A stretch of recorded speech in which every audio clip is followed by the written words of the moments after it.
Warahmatullahi wabarakatuh. Alhamdulillah wassalatu wassalamu ala Rasulillah wa ala alihi wa sahbihi wa mawalah wa ashhadu an la ilaha illallah wahdahu la syarikalah wa ashhadu anna Muhammadan abduhu wa rasuluh salawatu rabbi wa salamu alaihi wa ala alihi wa ashabihi wa man sara ala nahjihi wa stanna bi sunnatihi ila yaumil qiyamah. Alhamdulillah, kita bersyukur kepada Allah Ta'ala di kesempatan waktu duha yang cerah di pagi Jogja. Semoga Allah memberikan keberkahan bagi kaum muslimin yang ada di Indonesia dan sekitarnya. Dan Allah Subhanahu wa Ta'ala jadikan setiap amal soleh yang kita laksanakan diterima oleh Allah sebagai bekal kelak ketika kita menghadapnya. Kita bersyukur kepada Allah, pagi ini kita bisa belajar bareng di Masjid Rumah Sakit JIH.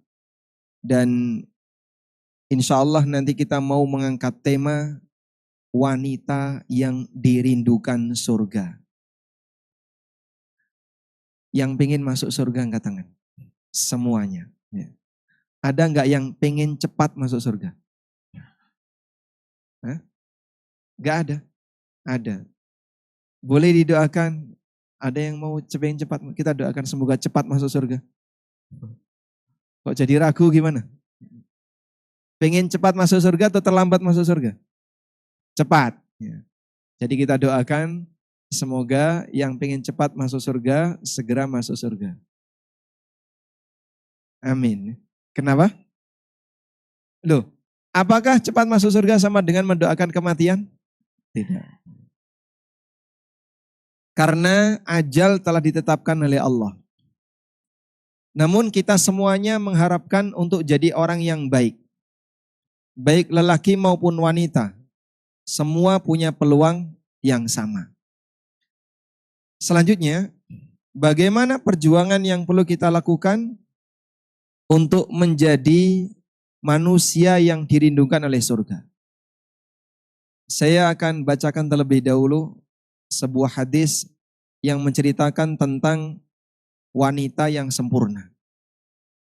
Dari Abu Musa al-Ash'ari radhiyallahu anhu, Nabi SAW pernah bersabda, "Kamala minar rijali kathirun, walam yakmul minan nisa illa Maryamu bintu Imran, wa Asiyatu imra'atu Fir'aun, wa fadlu Aisyata 'alan nisa ka fadli tharidi 'ala sa'iri ta'am." Lelaki yang sempurna itu banyak. Sedangkan wanita yang sempurna hanya ada dua. Pertama, Maryam bintu Imran. Dan yang kedua, Asia. Asia, bukan Aisyah ya. Asia, istri Fir'aun. Nilai keutamaan Aisyah dibandingkan wanita yang lain seperti perbandingan antara makanan tharid dibandingkan dengan makanan yang lain. Baik. Dalam hadis ini Nabi SAW menyebutkan tentang realita yang terjadi di tengah manusia. Ada manusia yang disebut oleh Nabi SAW sebagai manusia sempurna. Dan lelaki dalam hal ini banyak. Kenapa banyak? Karena banyak lelaki yang jadi Nabi. Banyak lelaki yang jadi Nabi. Sedangkan wanita tidak ada Nabi dari wanita. Adanya hanya Nabi dari lelaki. Ada wanita salehah, tapi mereka bukan Nabi. Sedangkan lelaki yang saleh banyak yang diceritakan oleh Allah dan statusnya Nabi. Jumlah Nabi ada berapa? 124.000 Nabi. Kok banyak sekali Pak? Bisa Anda bayangkan dari mulai zaman Nabi Adam sampai zaman Nabi Muhammad, kehidupan di bumi ini berlangsung selama ribuan tahun. Sehingga perjalanan hidup manusia perlu didampingi oleh pembimbing.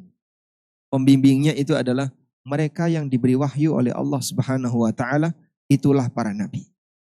Dari 124.000 itu yang jadi rasul ada 300 sekian belas. Dalam sebagian riwayat menyebutkan 315, ada yang menyebutkan 314, intinya 300 sekian belas. Nabi SAW hanya mengatakan jammun ghafir, jumlahnya banyak. Baik. Sekarang wanita. Tidak ada wanita yang nabi. Tapi adanya wanita salehah. Yang masuk surga. Yang dijamin masuk surga, apakah cuma 2 tadi Pak? Tidak. Ada banyak wanita yang dijamin masuk surga. Namun berbicara wanita yang sempurna dalam kehidupannya, Rasulullah SAW menyebutkan 2. Pertama, Maryam. Yang kedua, Asia. Maryam dan Asia. Kalau wanita yang dijamin masuk surga Pak? Banyak sekali. Para ummahatul mukminin semuanya dijamin masuk surga. Karena ummahatul mukminin, mereka yang menjadi istri Rasulullah SAW, sebagaimana mendampingi beliau di dunia, akan mendampingi beliau di akhirat. Di mana? Di surga. Demikian pula beberapa wanita salihah di zaman Nabi SAW dijamin oleh beliau masuk surga. Pernah ada seorang wanita berkulit hitam. Beliau datang kepada Rasulullah SAW, mengeluhkan penyakit yang beliau alami. Minta kepada Nabi SAW untuk didoakan agar sembuh. Doanya Nabi SAW itu apa? Mukjizat. Sehingga beliau sekali berdoa, mustajab. Karena bagian dari mukjizat. Meskipun ada sebagian dari doa Nabi SAW yang tidak diijabai oleh Allah. Saat wanita ini datang kepada Rasulullah SAW, beliau minta, ya Rasulullah saya sakit, bisakah Anda mendoakan saya agar Allah menyembuhkanku? Nabi SAW ngasih 2 pilihan. Kalau kau mau, aku bisa doakan kamu dan kau sembuh. Dan kalau kau mau, kau bersabar bertahan dalam sakit sampai mati dan kau dapat surga. Wanita ini milih mana? Yang kedua. Dia milih yang kedua. Tidak apa-apa sakit, bertahan, berusaha untuk sabar, bahkan sakit itu dibawa sampai mati, tapi dapat jaminan dari Nabi SAW masuk surga. Sampai ketika wafatnya Nabi SAW, setelah Nabi SAW wafat, wanita ini masih hidup. Lalu para sahabat mengatakan, kalau kamu pengen melihat wanita ahlul jannah yang dia masih berjalan di muka bumi, lihatlah wanita itu. Dia dijamin oleh Rasulullah SAW untuk masuk surga. Baik, sehingga kesempatan untuk masuk surga tidak hanya terbatas pada Maryam dan Asia, semua punya kesempatan untuk masuk surga. Asal dia berusaha untuk menjadi manusia yang bertakwa. Berikutnya, lalu apa definisi wanita yang sempurna di sini? Dijelaskan oleh Al-Hafidh Ibnu Katsir dan yang lainnya. Mengenai makna wanita yang sempurna, kata beliau, lafaz hadis itu menunjukkan pembatasan bahwa kesempurnaan pada kalangan wanita hanya terdapat pada Maryam dan Asia. Namun kemungkinan yang dimaksud adalah kesempurnaan di masa keduanya. Karena masing-masing dari mereka telah mengasuh Nabi. Masing-masing dari mereka telah mengasuh Nabi. Maryam mengasuh siapa? Isa. Asia mengasuh Musa. Asia mengasuh Musa, Maryam mengasuh Isa. Asia mengasuh Musa kalimullah, orang yang diajak bicara langsung oleh Allah. Sedangkan Maryam mengasuh putranya Abdullah wa Rasuluh, yaitu Nabi Isa alaihi salatu wassalam. Baik, selanjutnya. Nilai kesempurnaan itu ada pada mereka karena mereka diuji oleh Allah dengan ujian yang sangat berat, tapi mereka sanggup bertahan, sabar, sampai akhirnya mereka meninggal. Kita coba lihat Asia, istrinya Firaun. Beliau bukan nabi dan beliau seorang permaisuri. Tinggal di sebuah istana yang megah, bersanding dengan suami yang gagah tapi kafir. Kekayaan Mesir luar biasa. Dan Asia sebagai permaisuri tentu saja dia mendapatkan fasilitas yang sangat mewah. Namun apa yang terjadi? Ketika beliau tersentuh dengan dakwahnya Musa alaihissalam, Asia masuk Islam. Mengikuti dakwahnya Musa. Pilihannya 2. 1, kembali menjadi pengikut Firaun dan dia akan bertahan sebagai permaisuri. Akan tetap bisa menikmati indahnya istana. Atau yang kedua, beriman kepada Musa, namun dia harus disiksa dan tidak lagi menjadi permaisuri. Pilihan yang sangat berat. Kalau milih yang pertama, dia bisa hidup sejahtera. Dia bisa nikmati fasilitas yang dimiliki oleh Fir'aun. Makanan tinggal tepuk tangan, datang. Manggil orang tinggal nyuding, gerak. Bicara apapun, didengar. Mau tidur dengan permadani yang indah, bisa. Semua fasilitas ada. Atau yang kedua, dia akan kehilangan semua itu, plus ditambah, dia akan disiksa. Dia pilih yang kedua. Gak masalah kehilangan istana, tidak masalah gak jadi permaisuri, tapi dia ingin masuk surga. Makanya istrinya Fir'aun berdoa apa? Berdoa apa? Wa daraballahu mathalan lilladzina amanu imra'ata Fir'aun. Allah membuat permisalan tentang orang yang beriman itu seperti istrinya Fir'aun. Idh qalat, ketika dia berdoa, Rabbi benili indaka baitan fil jannah. Ya Allah, berikan untukku istana di surga. Wa najjini min fir'auna wa amalih. Selamatkanlah aku dari Fir'aun dan tindakan jahatnya. Wa najjini minal qaumidz zalimin. Dan selamatkanlah aku dari kaum yang zalim. Mungkin ada sebagian di antara kita yang diberi oleh Allah ujian tapi berasal dari pasangannya. Ada enggak? Banyak Pak Ustadz. Coba ya. Kalau yang membuat sedih kita adalah teman, maka mungkin kita lebih bisa melupakan. Kalau yang membuat sedih kita adalah tetangga, mungkin Anda lebih cepat untuk melupakan. Tapi kebayang enggak ketika yang membuat sedih adalah teman tidur suaminya sendiri atau istrinya. Dia akan lebih sulit untuk melupakan. Gimana saya melupakan? Tiap hari ketemu. Gimana saya harus menghindar? Kita satu rumah, bahkan satu kamar. Bagaimana saya harus bersikap? Sementara kita selalu berinteraksi. Sehingga mau membalas suaminya sendiri, mau menghindar juga suaminya sendiri. Bingung. Di posisi itulah ujian keluarga bagi seorang muslimah mungkin lebih berat dibandingkan ujian kerja dan ujian ekonomi. Bahkan lebih berat daripada ujian kalkulus.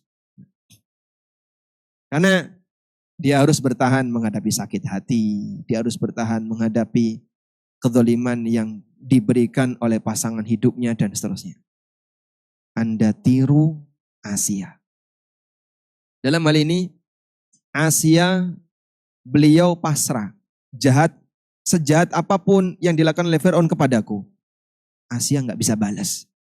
Ini Fir'aun suaminya raja. Mau balas pakai apa? Nah, coba Pak, diracun apa gimana? Gimana diracun? Raja itu kalau sebelum minum, di mana? Mungkin dicicipi dulu sama pengawal. Mungkin. Kalau kemudian wanita zaman sekarang sakit hati sama suaminya, jengkel, suaminya dikasih kopi. Masya Allah. Malam-malam, innalillahi wa inna ilaihi raji'un. Diapain? Diracun. Mungkin bisa dilakukan. Tapi ternyata Asia tidak melakukan itu. Wanita yang penyabar ini lebih milih untuk urusan dia dengan suaminya, aku serahkan kepada Allah. Sehingga mungkin ini bisa jadi solusi. Misalnya, gimana Pak Ustadz? 1 juta curhat wanita disampaikan kepada Ustadz. Kan bingung Ustadz ya. Apa Ustadz juga gak punya masalah? Ya punya, cuman gak pernah cerita.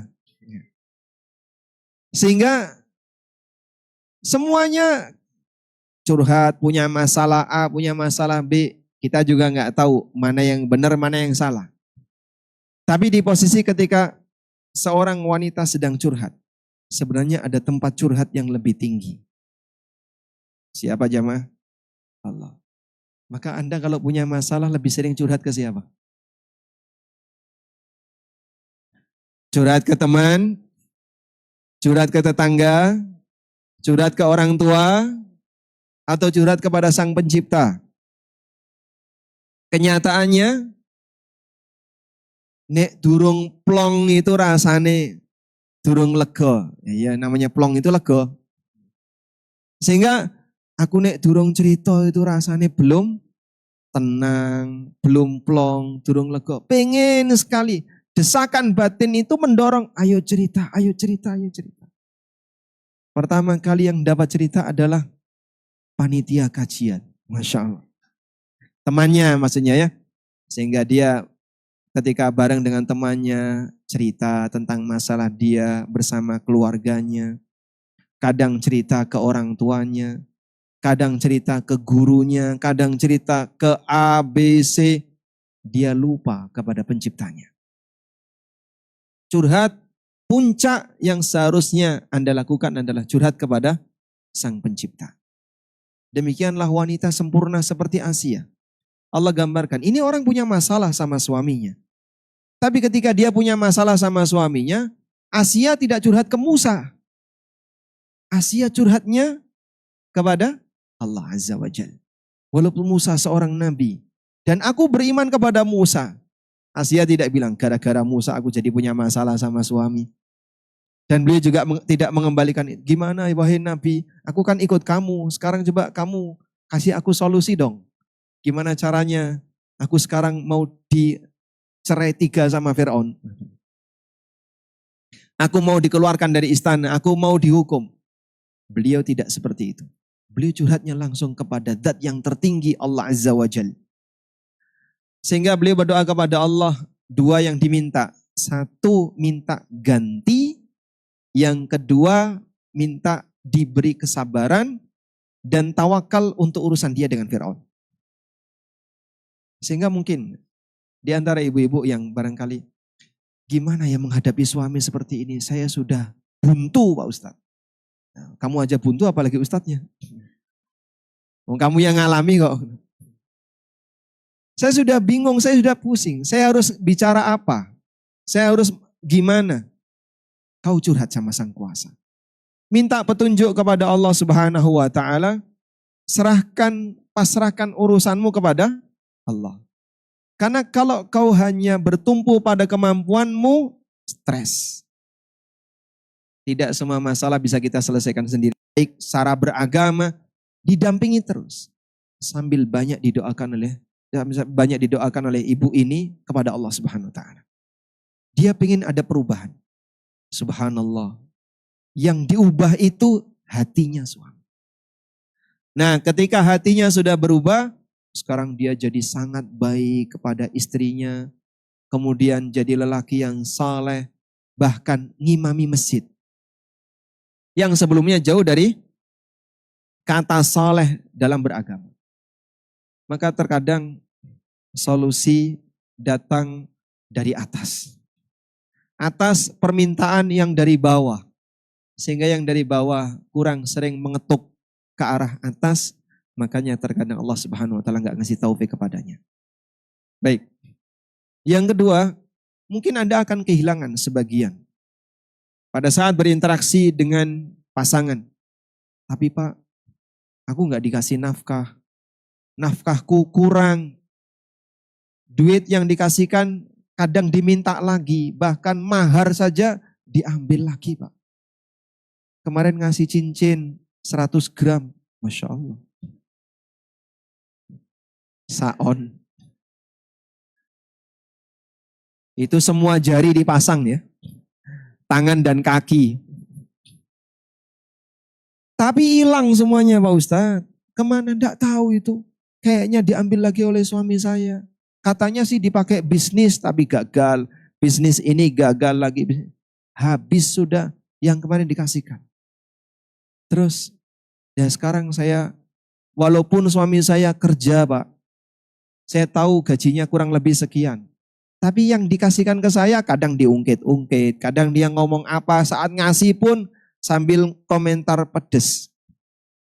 Akhirnya istrinya jualan cilok. Istrinya jualan getuk. Istrinya jualan. Kau minta sama Allah.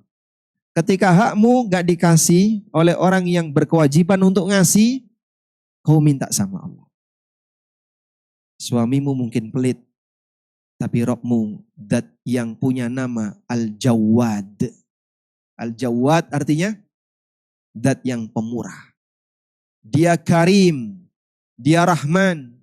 Suamimu mungkin miskin, tapi Rabbmu al-ghani, zat yang maha kaya.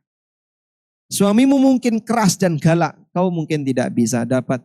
Saya berharap pasca nikah itu bisa dapat tempat kasih sayang, dapat tempat untuk curhat. Mungkin suamimu nggak ngasih itu, tapi Allah zat yang maha as-sami al-basir, dan dia rahmanur rahim. Sehingga di sini nggak dapat, minta kepada siapa? Wahai yang menciptakan suamiku. Wahai zat yang menciptakan aku. Yang mengendalikan semua hati para hambanya. Di saat itulah ketika seorang hamba berusaha untuk pasrah kepada Sang Pencipta, pertolongan datang dari atas. Kalau pertolongan datang dari atas gimana? Jauh lebih indah. Allah Subhanahu wa taala ngasih janji, "Wa may yatawakkal 'ala Allah fahuwa hasbuh." Barang siapa yang bertawakal kepada Allah, Allah yang akan mencukupinya. Baik. Ada enggak misalnya ibu-ibu berantem sama suaminya, didolimi sama suaminya, dan dia pengen balas? Ada? Jujur saja, ada enggak? Ada ya? Oh enggak ada. Secara teori enggak ada. Kenyataannya,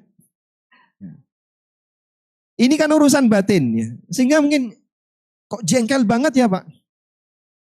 Saya itu gregetan. Ada kayak gitu? Gregetan ada? Gemes. Gemes, gregetan, jengkel banget. Pengennya ini, kesel saya. Cuman kan kemampuan wanita bisa apa? Mau mukul, kalah duluan. Gimana saya mau mukul? Meskipun kadang kan wanita pakai jurus cakar. Ada? Sehingga kadang suaminya dicakar, dia dipukul sama suaminya, dia nyakar. Suaminya kadang gigit suaminya, Masya Allah. Kalau suaminya kan pakai jurus ular. Istrinya pakai jurus macan. Baik, realita ini mungkin ada. Tapi di saat posisi Anda misalnya, saya nggak balas Pak Ustaz. Sudah, serahkan kepada Sang Kuasa, biarlah Allah yang mengadili.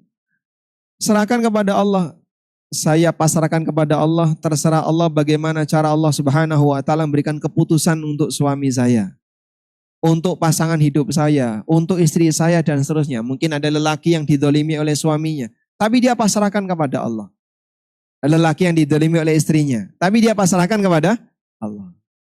Nah, seperti itulah yang dilakukan oleh Asiyah radhiyallahu anha. Sekarang kita beralih ke wanita kedua. Maryam radhiyallahu anha.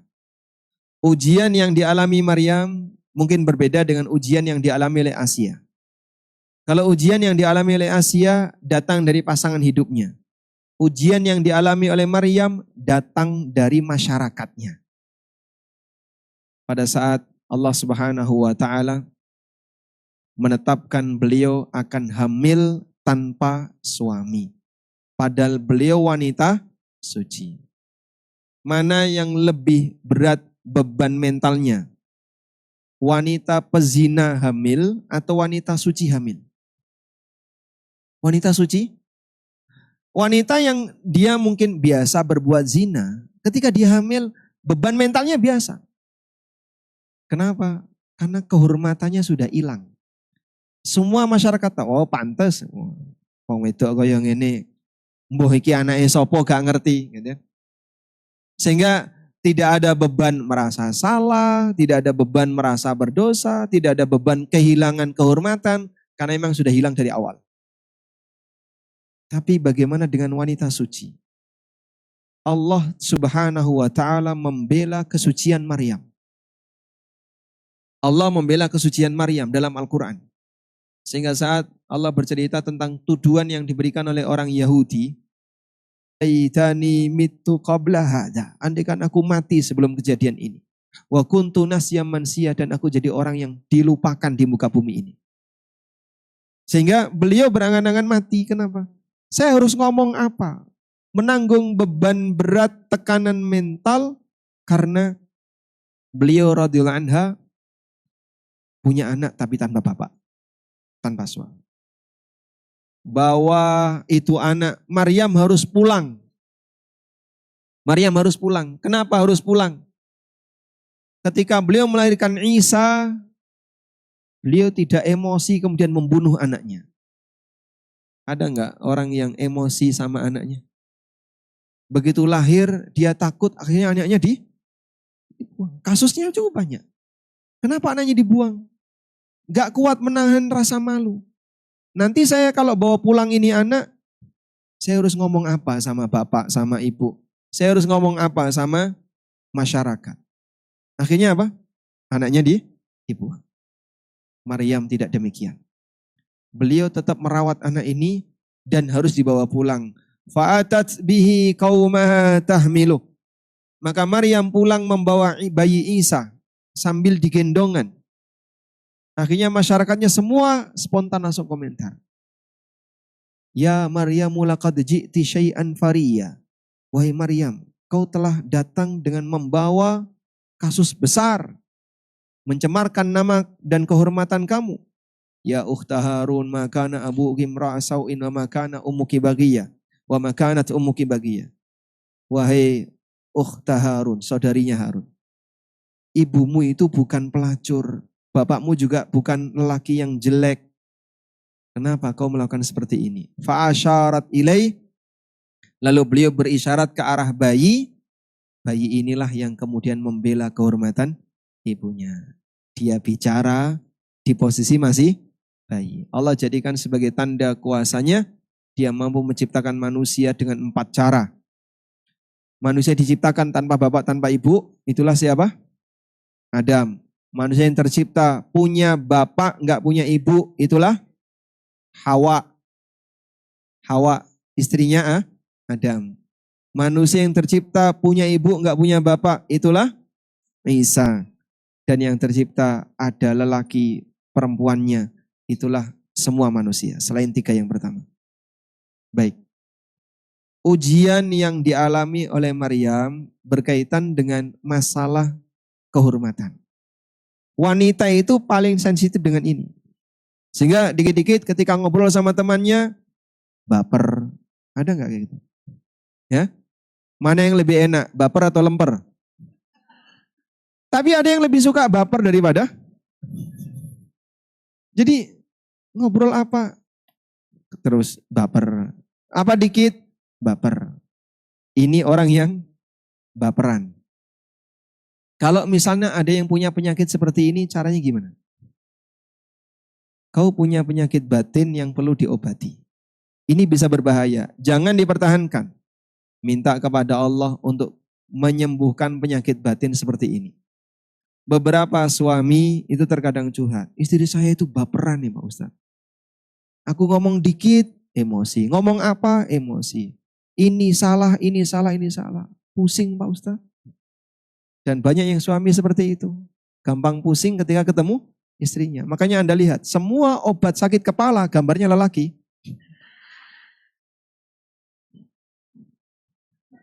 Iya enggak? Oskadon gambarnya lelaki pusing. Panadol ya gambarnya wong lanang pusing.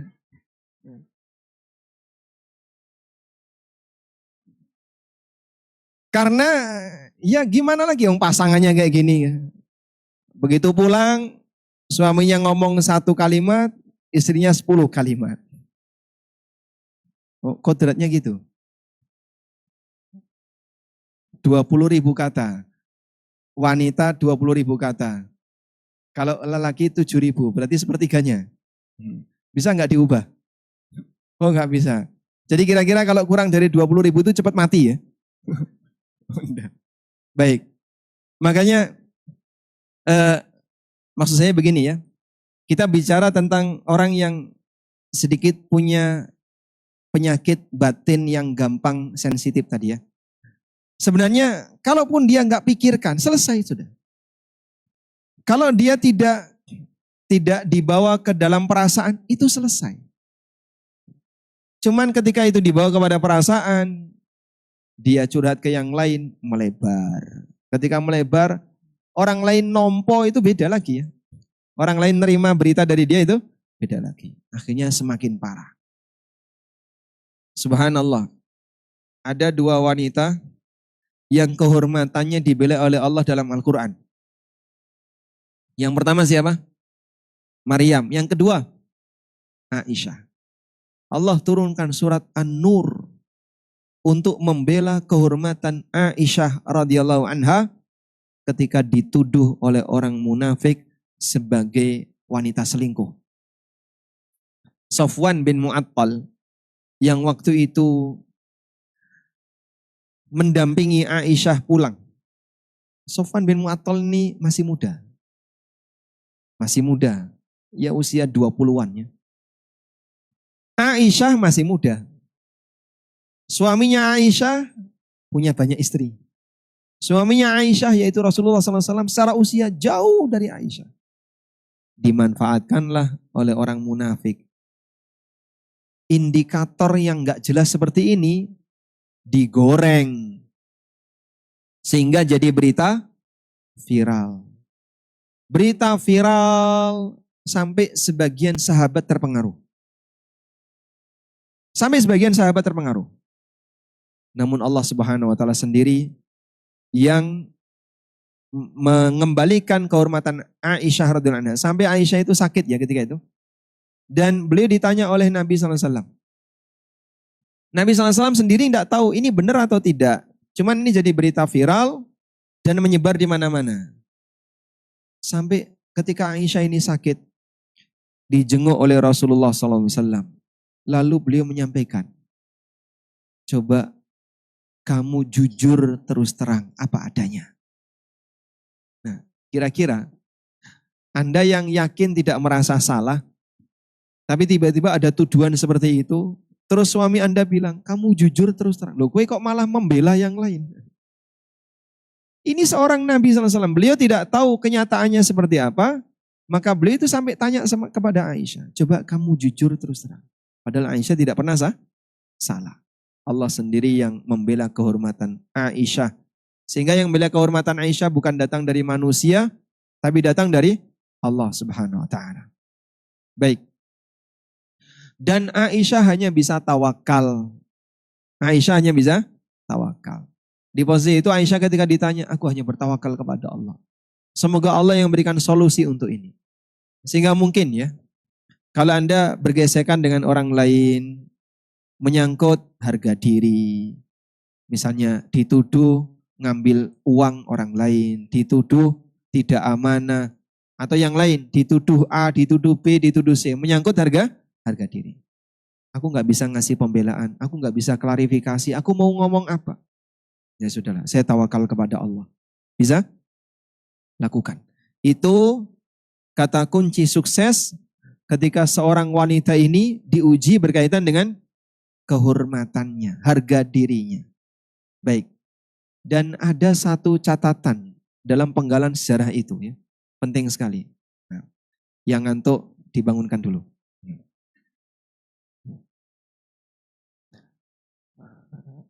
Di antara istri Rasulullah SAW, istri beliau berapa? Yang ketika beliau wafat dalam posisi masih hidup. 9. 9 itu ketika Nabi SAW wafat, beliau masih hidup. Para istrinya masih hidup. Yang meninggal sebelum Nabi SAW ada 2. Khadijah, satu lagi. Saudah masih hidup. Satu lagi. Zainab bintu Khuzaimah. Zainab bintu Khuzaimah. Yang bergelar Ummul Masakin. Ibunya orang miskin. Nah, di antara istri Rasulullah SAW, itu kan berkubu. Jadi 2 kubu. Ya. Kubu 1, kubu 2. Nah, 2 kubu ini saingan. Biasanya kan kayak gitu ya. Jadi wanita kok dipoligami itu terkadang berkubu-kubu. Suaminya punya 4 istri. 2 ini akrab, 2 ini akrab. Akhirnya kubu 1 sama kubu 2 saingan. Enggak akrab. Ada kubunya Aisyah radhiyallahu anha bersama ya Aisyah ini bersama Hafsah dan Saudah. Sedangkan ada kubunya Zainab. Zainab ini bersama istri yang lain. Nah, Nabi SAW ketika peristiwa itu, beliau tanya sama Zainab. Wahai Zainab, menurut kamu apa yang harus aku lakukan? Berkaitan dengan kejadian yang dialami oleh Aisyah. Itu kalau misalnya bahasa wanita sekarang, wah mumpung ini dimanfaatkan untuk nyerang madunya. Kan gitu ya. Tapi subhanallah akhlaknya Zainab tidak seperti wanita zaman sekarang.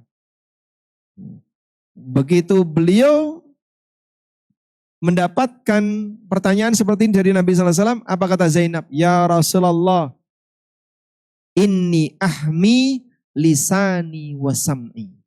Ya Rasulullah, aku menjaga lisan dan pendengaranku. Aku nggak mau dengar ya kayak gitu. Aku nggak mau dengarkan berita ini dan aku tidak mau komentar tentang berita ini. Masya Allah.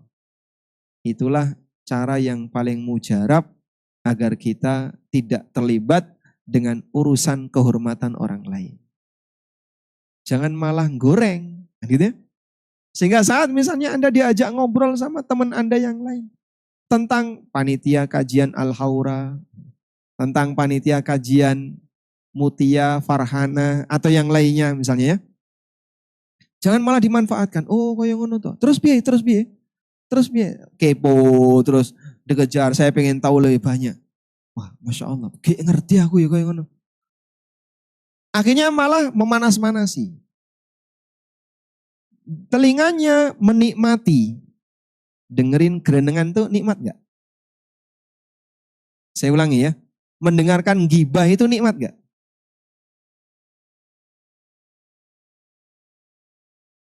Nikmat. Perasaannya apa ketika Anda mendengar gibah? Kadang ada orang yang menikmati. Sehingga senang ketika mendengar gibah orang lain. Iya betul. Saya mengakui ya, mendengar gibah itu ada unsur nikmatnya. Ya, kalau Anda nggak mengakui nggak apa-apa. Tapi saya yakin ini bohong. Mendengar gibah itu ada unsur nikmatnya. Kita merasa senang ketika ada kehormatan orang lain sedang diperbincangkan di depan kita, ya. Lalu kita mendengarkan gibah orang itu. Yang penting tidak kehormatan saya, tidak kehormatan orang yang saya cintai, tidak kehormatan keluarga saya. Apalagi kalau yang dicaci maki ini adalah orang yang tidak kita sukai, kurang kita sukai. Wah, sisan ya. Sekalian saja ditambah-tambahi. Oh iya, aku ya tahu ketemu. Ayo aku ya tahu nih. Mendengarkan gibah itu nikmat. Sudah? Maka sikap yang tepat dalam hal ini. Jaga telinga kita. Jaga pendengaran. Aku nggak mau dengerin. Inni ahmi sam'i walisani. Aku menjaga pendengaranku dan lisanku. Sehingga berkaitan dengan kehormatan orang lain, aku tutup telinga. Berkaitan dengan kehormatan orang lain, aku gak ikut komentar. Selamat dunia akhirat. Insya Allah. Makanya ada 5 sifat anak-anak yang kata As-Suyuti, andaikan ini ada pada orang dewasa, mereka masuk surga. Pertama, anak-anak itu tidak punya iri. Sehingga di depan saya kan sekolah ya. Mereka diantar dan dijemput oleh orang tuanya. Kendaraannya dari mulai yang harganya 1 M sampai harganya 200.000. Tapi ketika anak itu bubar, ketemu orang tuanya, semuanya bahagia. Tidak ada anak kok kemudian ketemu bapaknya cuman motor yang eprek-eprek, watu-watuan ya. Lihat, temennya dijemput Alphard. Atau dijemput mobil BYD. Wah, yang baru, yang teknologinya. Gak iri samanya. Semua keluar dalam kondisi bahagia. Itulah anak kecil. Bisa jadi yang nyetir iri, tapi yang numpang gak iri. Yang kedua, Anak itu tidak punya nafsu terhadap dunia. Sehingga Anda kasih pilihan antara permen dengan duit 100.000, mereka pilih mana? Hah? Permen. Ibunya itu teriak, milih yang ini, milih yang ini. Ibunya kan, yang gendong ya. Sementara anak itu lebih milih permen. Karena dalam pikiran dia, ini yang bisa saya makan, yang ini saya nggak doyan. Saya nggak doyan uang 100.000. Yang ketiga, anak kecil itu tidak punya keinginan ngumpulin harta. Sehingga dia dapat hari ini, habis hari ini. Besok pikir besok. Yang keempat, anak kecil itu tidak gibah. Sehingga mungkin dia sedang melihat kesalahan anak kecil yang lain. Dia mungkin lapor, tapi hanya fokus di situ. Tadi aku dipukul sama ini. Dah, selesai. Tapi dia tidak kemudian mencaci maki. Iya tadi dia mukul sambil nggak pakai celana. Terus apalagi misalnya dia tadi bentak-bentak temannya yang lain. Sehingga cacat yang lain tidak dia ceritakan. Dia hanya fokus apa yang merugikan dirinya. Yang kelima, anak kecil itu nggak punya dendam. Si A, si B, dua anak kecil berantem. Ibunya nggak terima, ikut berantem. Sehingga anak lawan anak, ibu lawan ibu. Pagi anaknya berantem, sore main bersama. Ibunya paginya berantem. Hah? Sampai kapan? Jadi permusuhan abadi. Padahal penyebab berantemnya sudah akur. Nah, makanya coba lihat di situ tadi ya, anak kecil itu nggak punya gibah. Sehingga dia kalau melihat kesalahan orang lain, anak kecil yang lain, kalau tidak berkaitan dengan dirinya, tidak merugikan dia, udah cuek aja. Dia tidak akan menggibah kepada orang lain. Baik, belajar seperti ini berkaitan dengan bagaimana mengatur batin dan akhlak. Insya Allah kalau orang itu bisa melakukannya, dia akan menjadi sosok yang dirindukan oleh surga. Wallahu a'lam. Walhamdulillah, mungkin itu yang bisa kita bahas. Semoga jadi materi yang bermanfaat bagi saya pribadi dan jamaah sekalian. Ada pertanyaan? Di sini aja.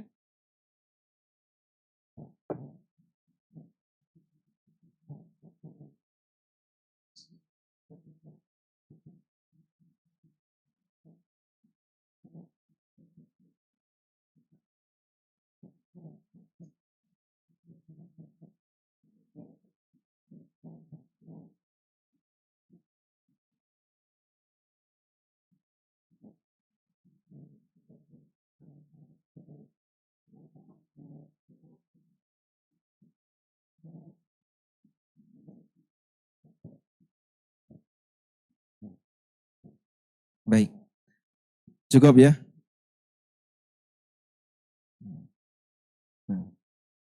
Baik, cukup ya. Pertanyaannya jangan ditambah lagi karena waktu kita terbatas. Anda harus segera bubar karena masjid ini maksimal sampai jam 9.15. Ya. Nah, ini yang terakhir. Assalamualaikum warahmatullahi wabarakatuh. Waalaikumsalam warahmatullahi wabarakatuh. Terkait pernyataan kesempurnaan wanita, Ibunda Asiyah dan Ibunda Maryam. Itu sesuai dengan zamannya. Nah, maksud dari Ibnu Katsir tadi, bahwa sesuai dengan zamannya, maksudnya adalah Nabi SAW menyebutkan dua wanita ini yang sempurna, bukan berarti tidak ada wanita yang lain yang sempurna. Tapi kenapa dua ini yang disebut sempurna di zamannya? Tapi ini sifatnya hanya penjelasan dari Al-Hafidz Ibnu Katsir. Apakah bisa dikatakan bahwa keteladanan perempuan solihah di zaman Ibunda Asia dan Maryam berbeda dengan kesolihan wanita di zaman sekarang? Secara prinsip kurang lebih sama. Taat kepada Allah, menjaga kehormatan, menjaga suaranya biar nggak berisik. Termasuk nggak? Masuk. Jadi kalau mau meninggalkan tempat kajian, ya, semuanya harap tenang. Baik. Kajian belum selesai, jadi kreseknya jangan dibungkus dulu nanti. Lanjut ya. Secara prinsip, tantangan wanita dulu dan sekarang sama. Tantangan untuk menjadi wanita salehah, wanita yang baik. Ya mungkin dari sisi tekanan yang diberikan berbeda. Tapi Anda bisa bayangkan. Ujian yang dialami Asia dengan ujian yang dialami Maryam jauh lebih besar dibandingkan ujian yang dialami wanita zaman sekarang. Kebayang nggak seperti Asia? Begitu dia beriman kepada Musa dan ketahuan, langsung dijebloskan ke penjara dan disiksa.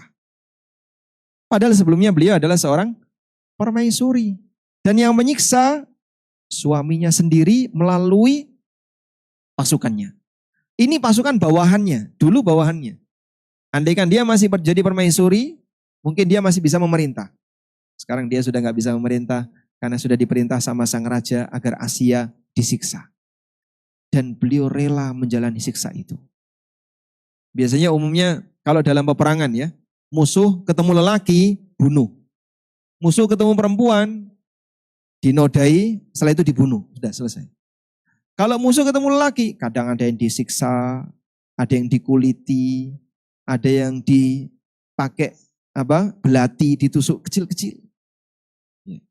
Saya dapat banyak cerita tentang bagaimana OPM yang ada di Papua itu, kalau sudah berhasil menangkap anggota TNI. Wow, Masya Allah. Tidak ada kok korban OPM mati dengan satu titik tembakan, tidak ada. Lukanya ada di mana-mana.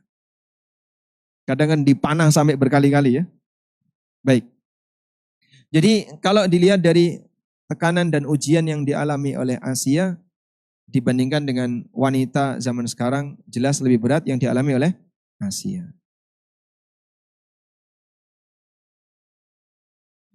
Assalamualaikum, waalaikumsalam. Suami belum paham betul tentang riba dan masih menjadi pelaku riba. Istri sudah sedikit paham dan ingin mengingatkan riba. Apa yang harus dilakukan istri? Sikap bagaimana kepada suaminya?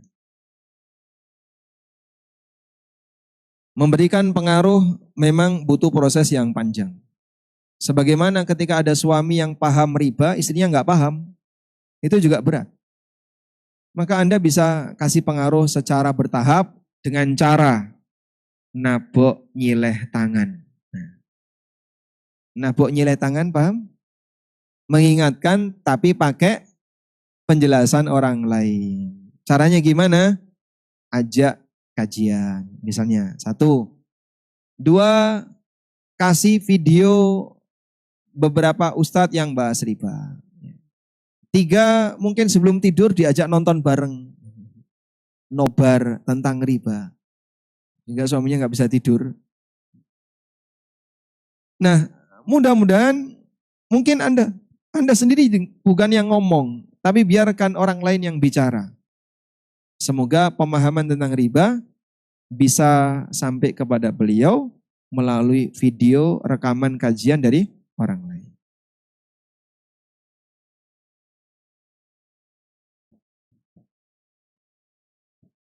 Assalamualaikum warahmatullahi wabarakatuh. Waalaikumsalam warahmatullahi wabarakatuh.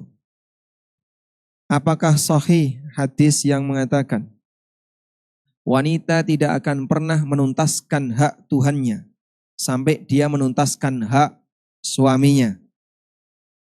Pertanyaan saya, jika suami ingin poligami, katanya poligami adalah hak suami, dan istri tidak mau dipoligami dan berniat untuk mundur gugat cerai.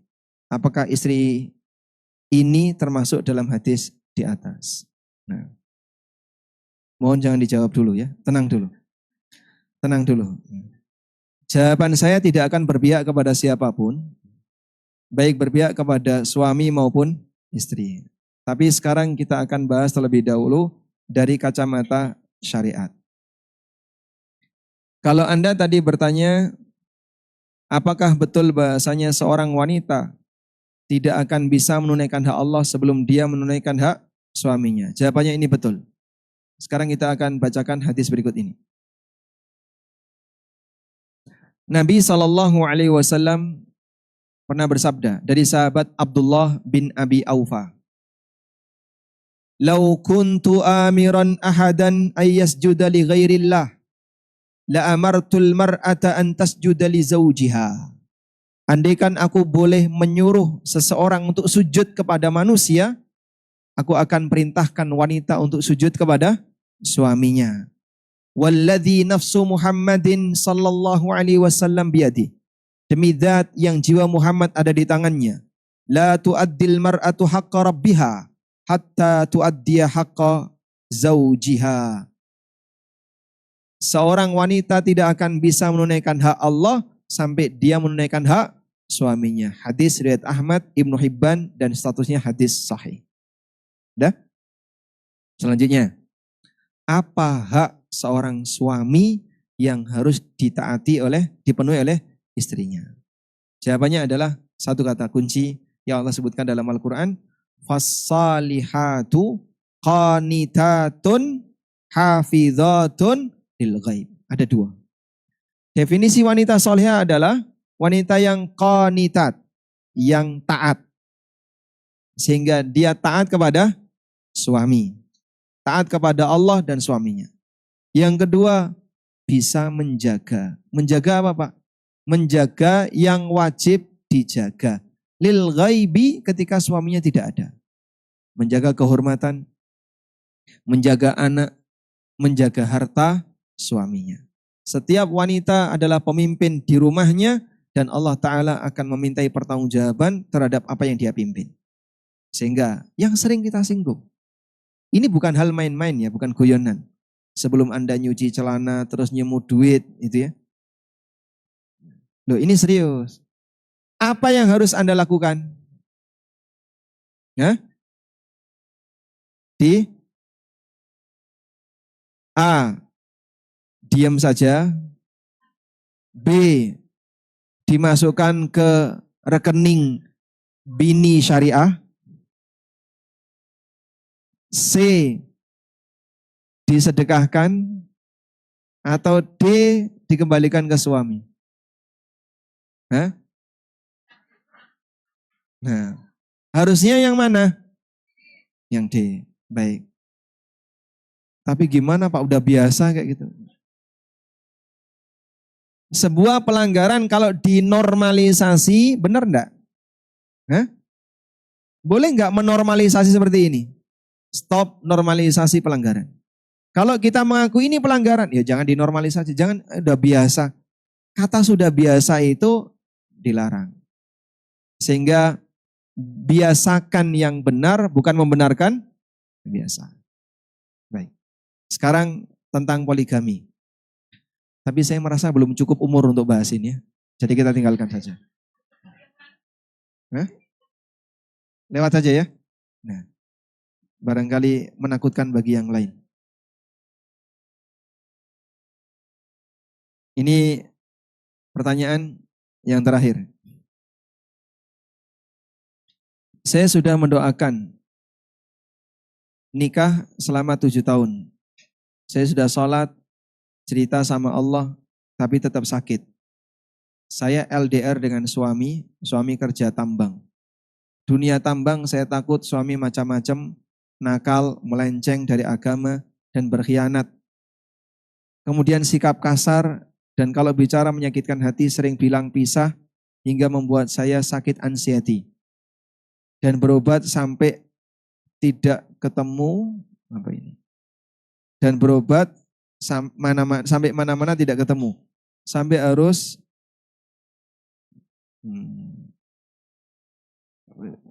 saya harus bagaimana kalau saya pisah, kasihan anak-anak dan saya tidak bekerja, tapi membuat saya stres dan sakit. Masya Allah. Ya,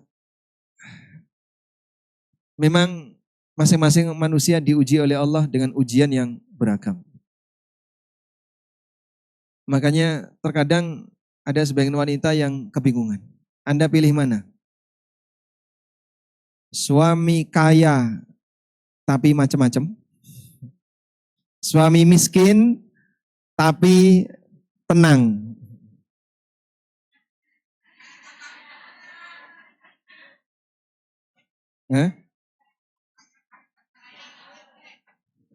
Suami kaya tapi pinginnya macam-macam. Suami yang miskin tapi lebih tenang. Gak ada pilihan itu.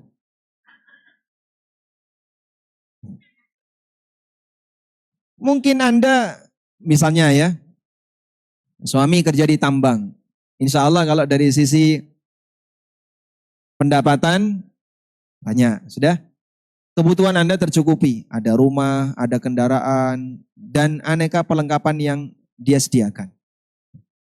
Di seberang sana ada teman Anda, suaminya sakit, miskin, gak punya apa-apa, kerja, istrinya pontang-panting, kerja sebelum subuh udah bangun, masak, nanti nganter makanan, capek, belum harus ngelayani anak, dan seterusnya.